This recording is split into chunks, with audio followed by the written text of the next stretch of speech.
Welcome to the University at Albany Science Library in this very special event honoring Toni Morrison with the unveiling of a permanent exhibit highlighting her work as a faculty member at UAlbany and celebrating her extraordinary literary career. I am proud that the University at Albany will now have a permanent display commemorating the career of a literary giant who is part of our campus community.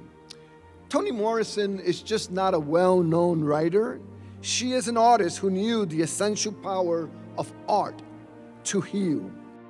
She wrote, and I quote, "This is precisely the time when artists go to work.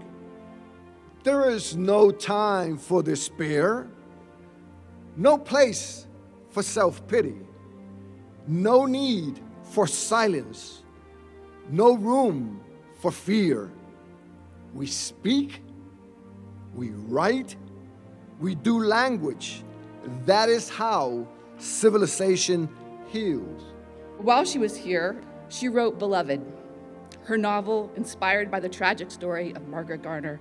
It is not an understatement to say Beloved is one of the most important and one of the most devastatingly impactful works of American literature.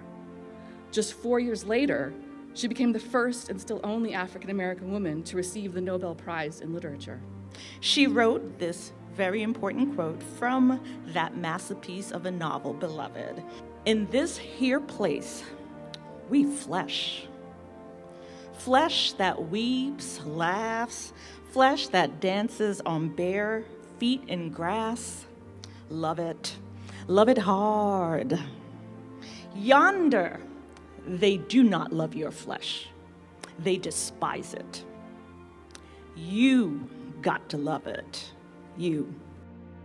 Let us not despair. Let us not fear. Let us find no place for self-pity. Let's get to work and do the right thing for our institution, for our communities, and for our country. This is what the University at Albany is all about.